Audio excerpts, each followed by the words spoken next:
Hi everyone, Jill Lancet, independent Stampin' Up! Demonstrator in Australia, um, recording this whilst in COVID lockdown. Yep.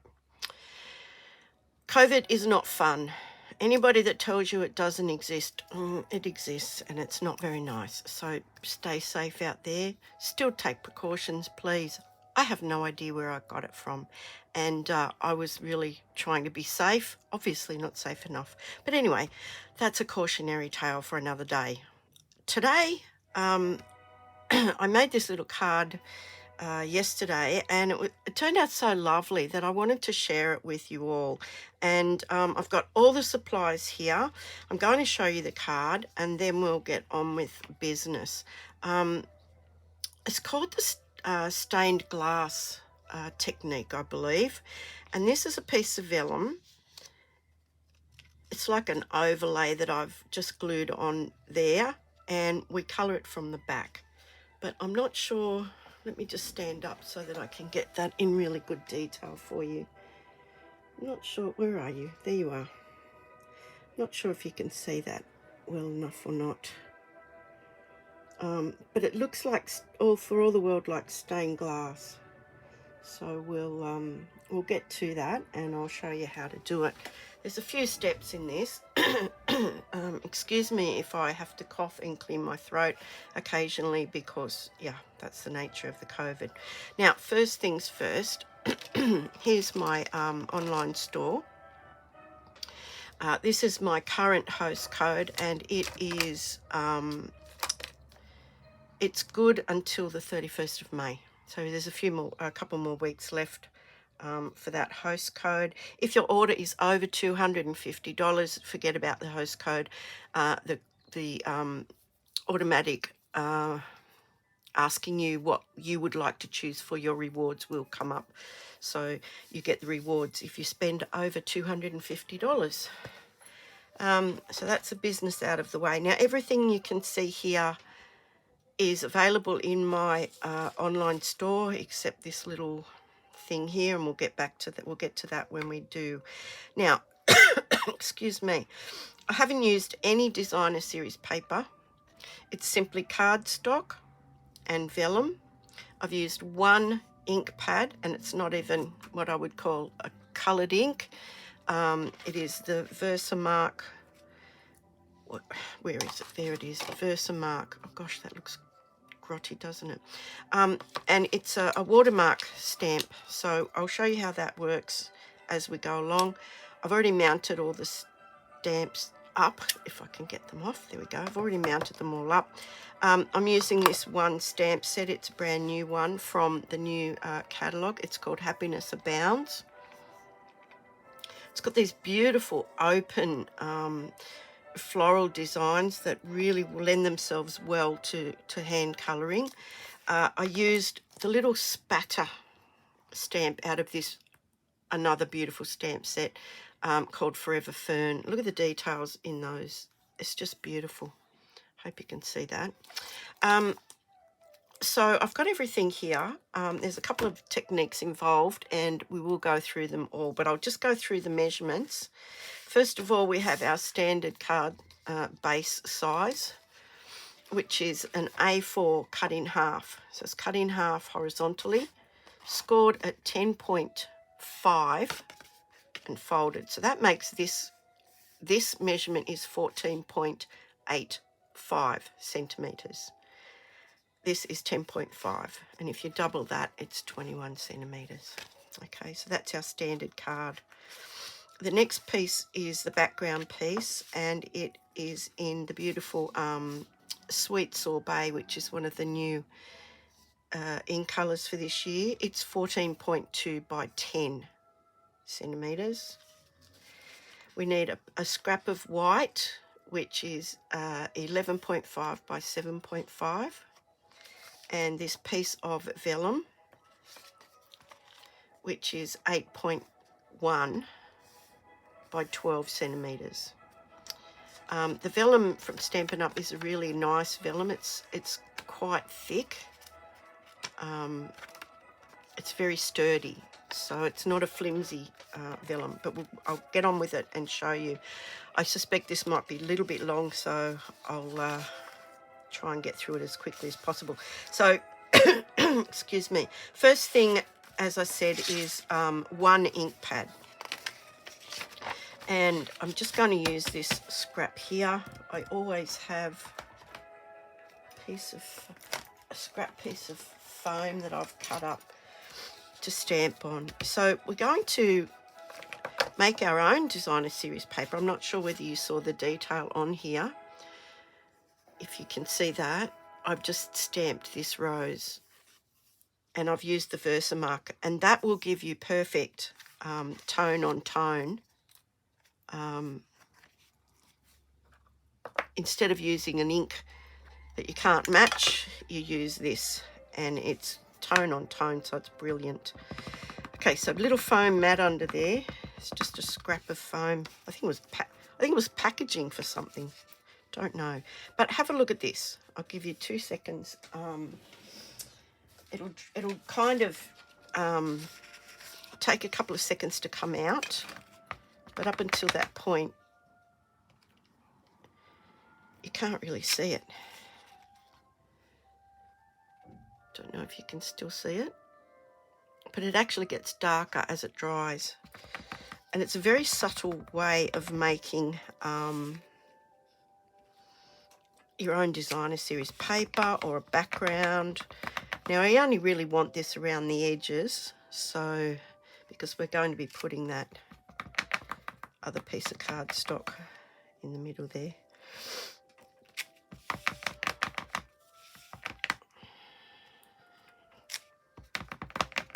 You can do the whole thing if you wish. I'll just put one in the middle just for good measure. Okay, so you can, oh, no, we need a bit there. So find a bit that sticks out and put that there. There we go, filled that little space now. So we'll put that aside, that will dry, we'll come back to that.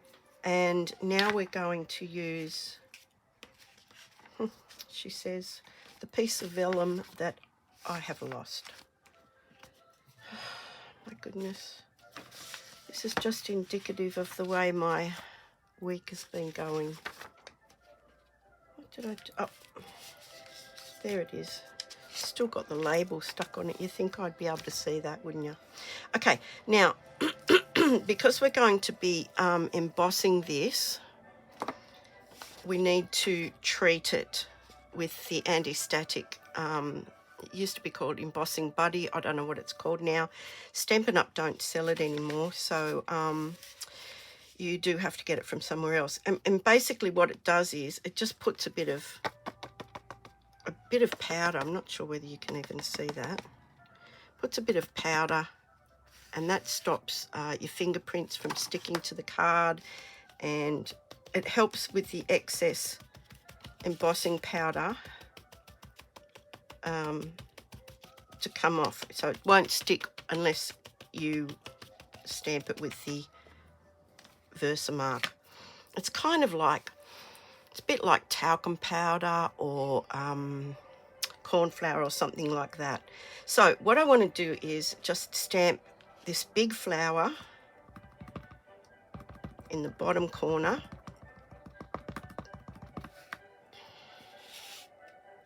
Now try and stamp nearly all of it. So there's the corner. Right, oh, you can see the powder on my fingernails there, look. It's come out everywhere except where I wanted it to, probably. Okay, now you may or may not even see that, but I can assure you it's there. So what I'm going to do is I'm actually going to emboss that now because I want to do some masking and I want to heat emboss it. So this is the gold embossing powder, and the way I do it is I just use a little spoon, otherwise it goes everywhere. It sticks to everything as well. And then I just give it a bit of a tap.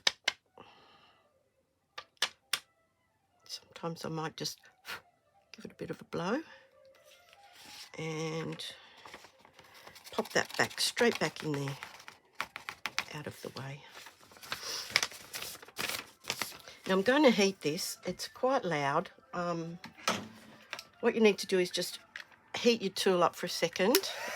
And I'm using the Stampin' Up heat tool, and I'm putting it onto speed 2 or heat 2. And when it first starts to go, that's it. You can see it going now.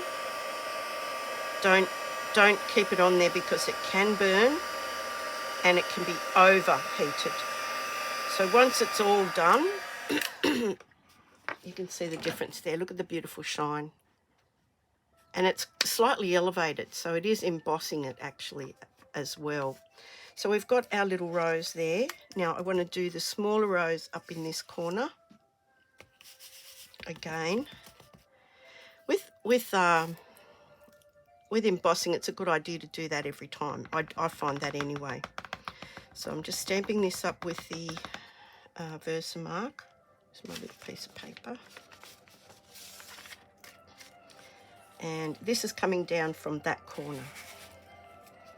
So I want that to come down about there. From the top corner down. The other one is from the bottom corner going up. And again, I'm going to emboss it as I go because I'm going to mask these so I can add the leaves in behind them. And you'll see what I mean in just a second. Now, I always keep a very, very, very fine paintbrush handy. I mean, that's really fine. But you see there's some things here that I don't want to emboss. Sometimes you get little speckles. There's a little speckle there. Got a bit of shaky hands today. As I said, I'm in the throes of COVID, so things are not normal around here at the moment. So there's just a little bit on the edge there that I didn't want. All right, I'm going to put this back in here before an accident happens. Heat this again, just till it starts to go, and keep moving the heat tool. That's it. That's all you need. And you can tell when it's done because it goes from a dull finish to this beautiful metallic shine. Okay, so they're both done. Now I can mask them, and I'm going to show you how to do that. Now, I made these pre the arrival of my masking tape, but this is just post-it note. So you can reuse them over and over and over again. So I'm just popping that on there. I can't find the one for the small one. What do I do with that? Oh, heaven knows. If you could see this desk, you would not be at all surprised. So we'll just do this one. And where's our card? So we're going to do a few leaves. So again with this,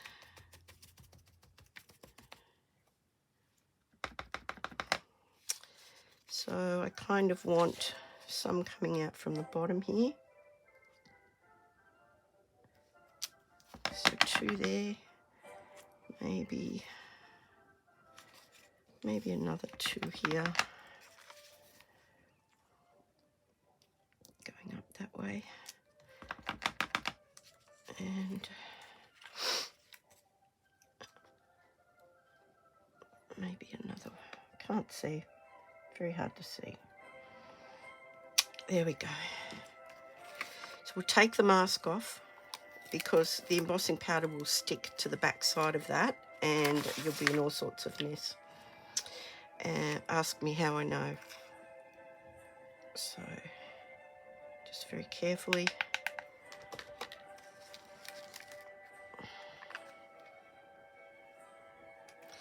So it effectively only sticks to the embossing, the Versamark, which is sometimes called embossing ink. And because we've put the anti-static pad on there, hopefully it's not going to stick to anything else. Now I'm going to tidy that up a little bit. I can still see some more little stray pieces in here.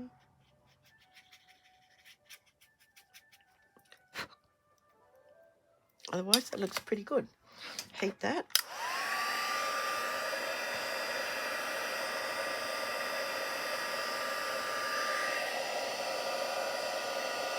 And this is really magical. This is pretty much what sold me on card making. It was the embossing powder, because it's so magical. Okay, now I want to do some leaves on here, but I don't know what I've done with my mask, so sometimes I just improvise. Sometimes I just cover bits up with little post-it notes and things like that, so I might just do that. Just put that there like that. These leaves here.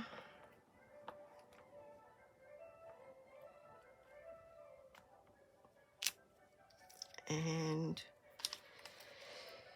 some on the other side. It's much better if they're cut out though, the masks. But in a pinch, you could do something like this.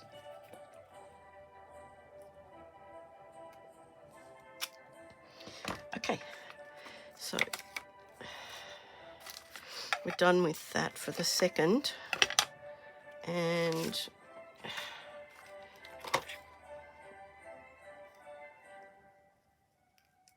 then I'll show you how I did the greeting.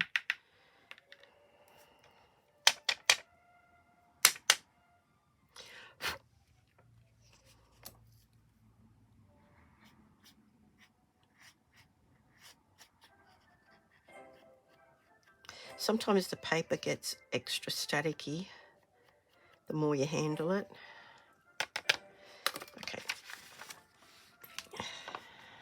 Now that's the freehand stamping done. The other one, the message I have... Oh no, I've got to do the dots, haven't I? Sorry, my bad. Okay. But I want to do them after I've done the greeting, so that I get the placement right. Okay, so there we are.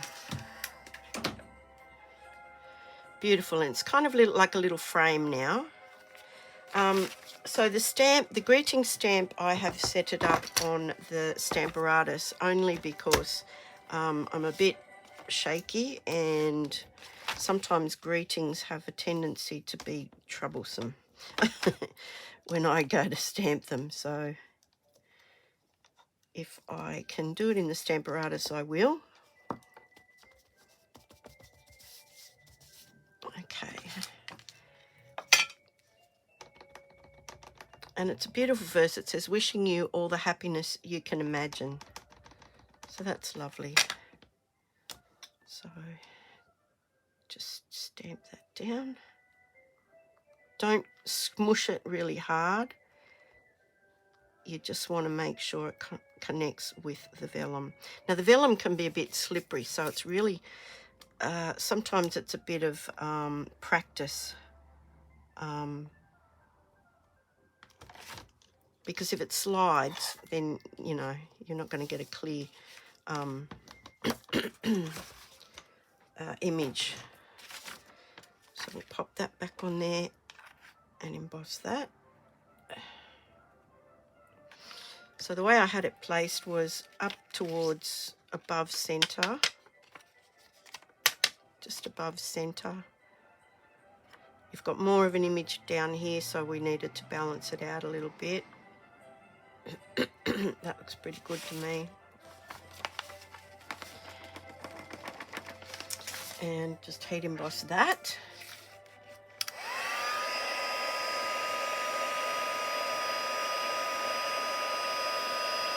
And it really is magic the way it just appears. So now the other stamp from the other set is these little splotches, and yeah, excuse me, I might have gone a little bit overboard with them, but I don't know. It's up to you. You don't have to put them on, but it felt like it needed something to me. So I'm going to do these all at the same time and then emboss them all at the same time. So this stamp already has a cushioning around it or behind it, so you really don't need to have the cushioning underneath it.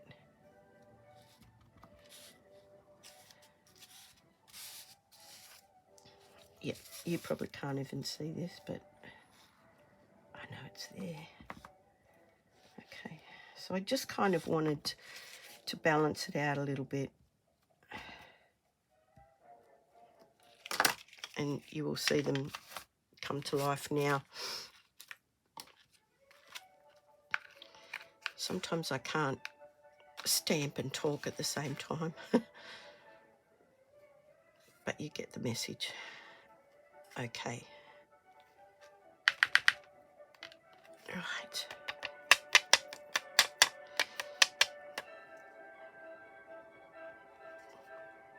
Random. That's what I'm calling it. Random. Right, now let's get that out of the way. Put the lid on that before it goes everywhere. Because, yeah, stuff like that happens a lot around here. Now, I can see some little specks, but it probably won't matter. It'll probably just enhance the randomness of it all.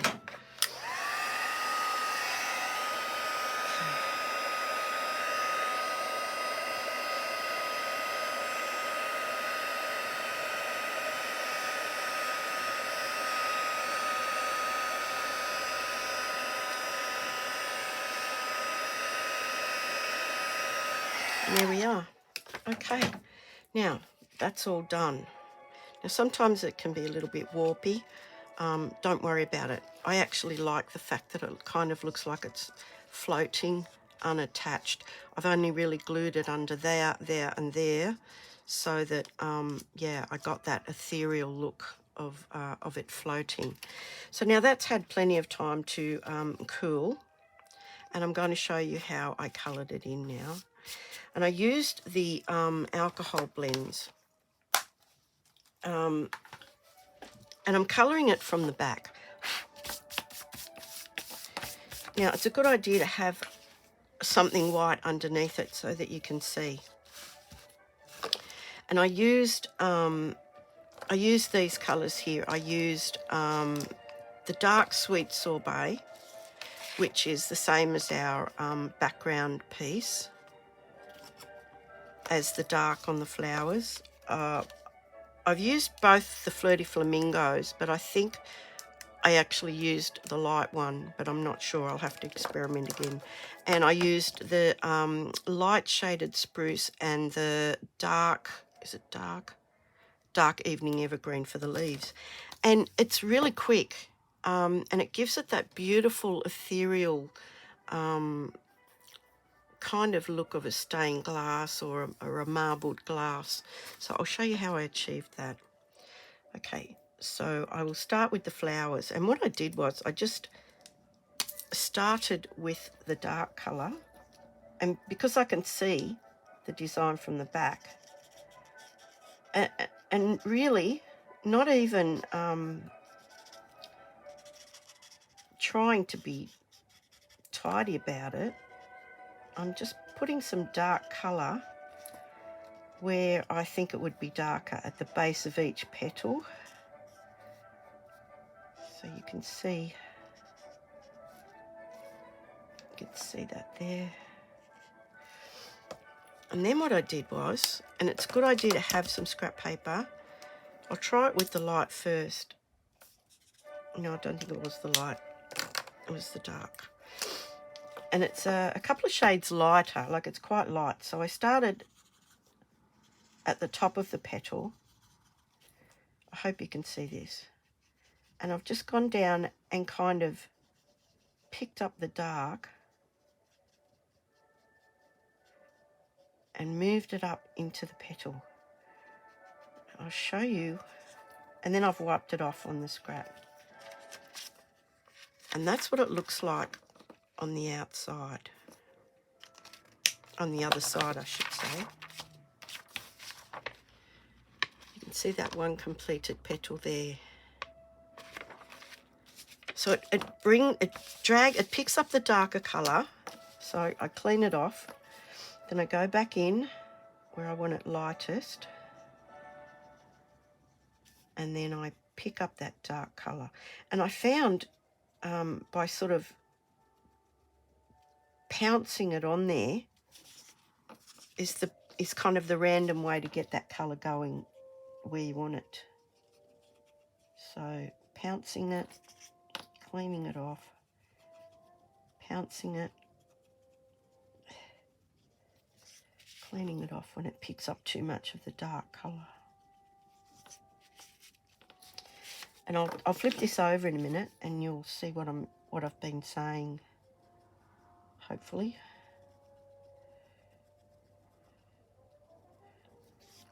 It kind of melts the colour, for want of a better word. It kind of reactivates it. And then blends it. So the two colours are separate there. And then when I go in and just reactivate it, you can see how it kind of blends together. Don't be afraid to leave some uncoloured pieces.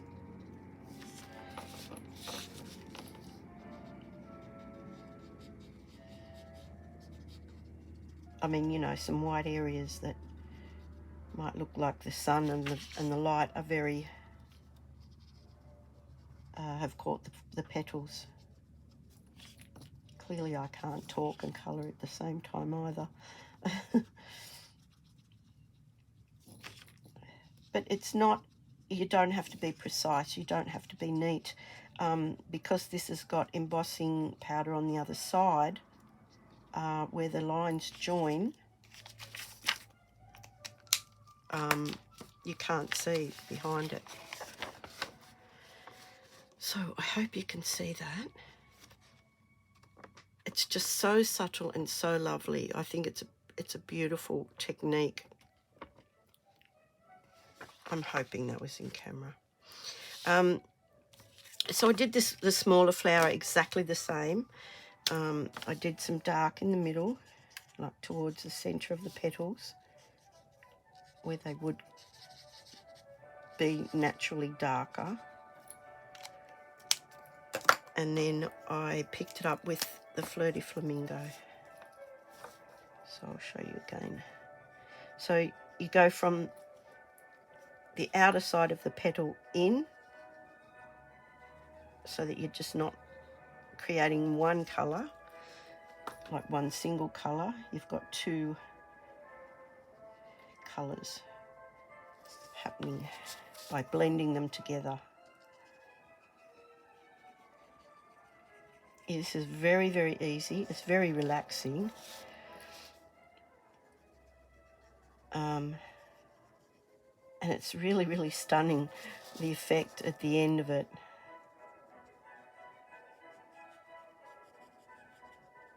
Okay, so colour this last one in. Just blend that out. It's really easy. For a technique that looks this good, you think, oh gosh, you know, years of art school. No, not so. Not so, not so, not so. Look at that. Beautiful. And the green, the leaves were very, very quick and very, very easy to do.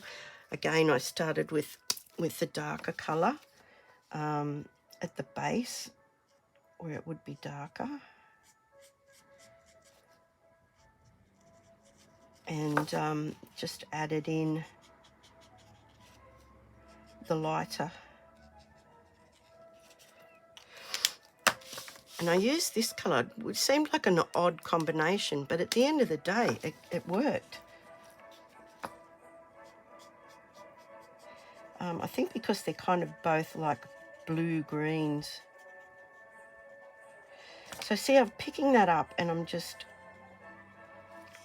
spotting it around, and it blends itself. I mean, you can push the colour or pull it. Okay, I'm going to pull it out.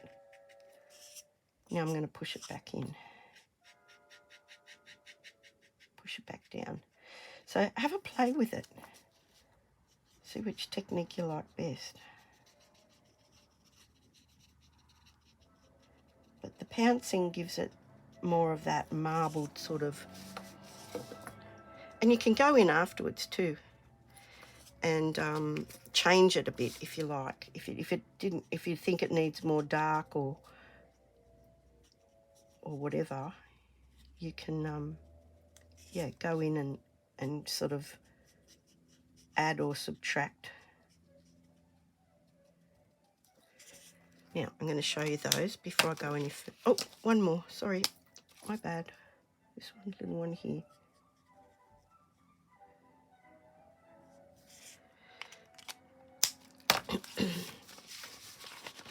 And there's the green on the leaves. So I'll just finish it up. I've only got those few to do, those few little leaves over here, plus the stem.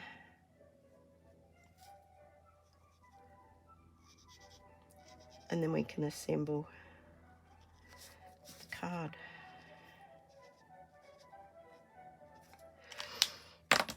So it's very, very easy. And as I said, very relaxing. No real skill involved. If you can hold a pen or a pencil or a texter, you're in business.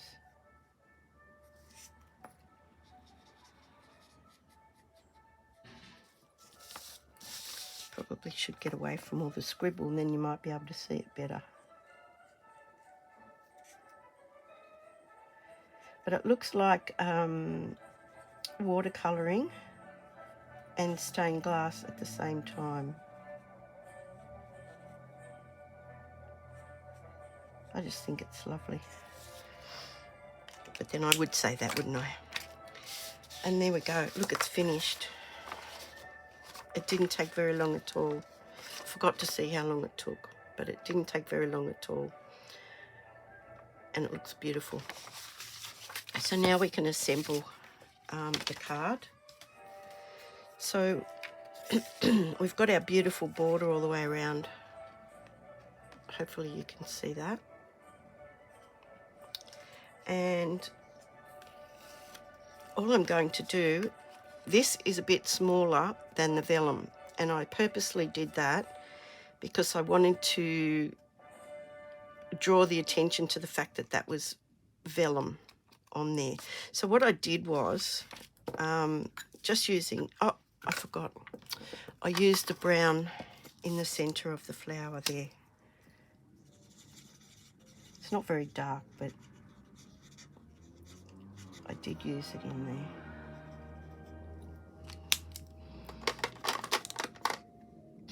And, you know, it's hardly noticeable. But what I did do was I just put some glue in strategic areas behind the embossing. So areas that had a lot of embossing, like there, I just put, and literally you don't need a lot. Here I put it again, and I hope you can see what I'm seeing. Just put it around the edge like that. I put a little bit behind some of the letters here in the word happiness.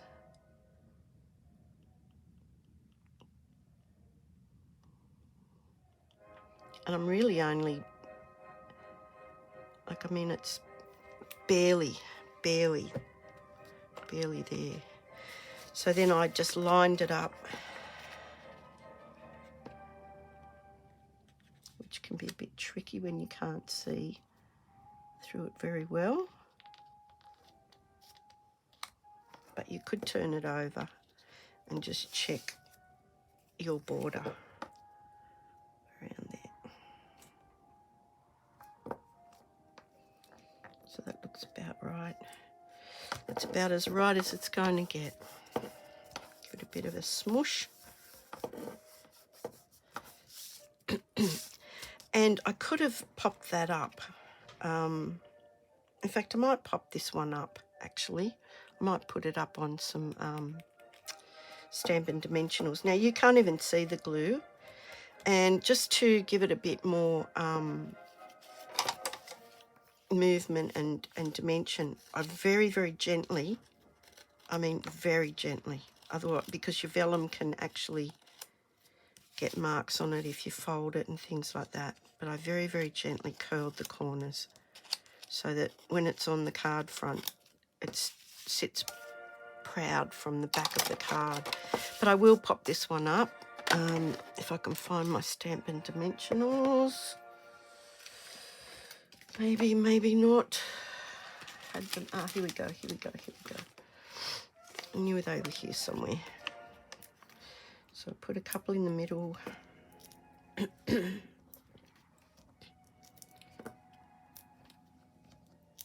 And as I said, we used one ink pad, some embossing powder, and just the cardstock and the vellum, of course.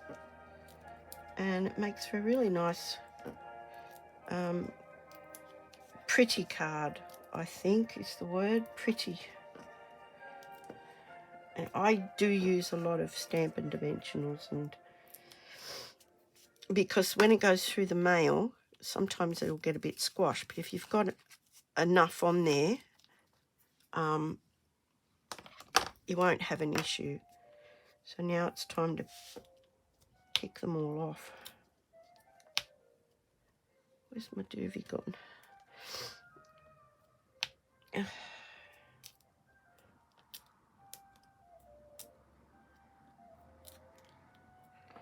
These things can be so tricky sometimes.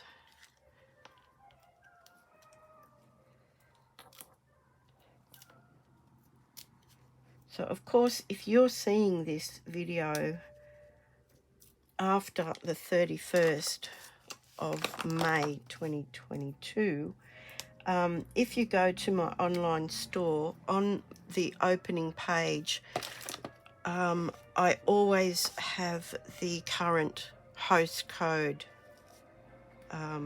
displayed on there, so you can just jot that down. So I'm hoping that's straight. It looks reasonably straight to me. Pop that down. Check your card opens correctly. Dear oh dear, did that the other day, had no excuse, wasn't even sick then.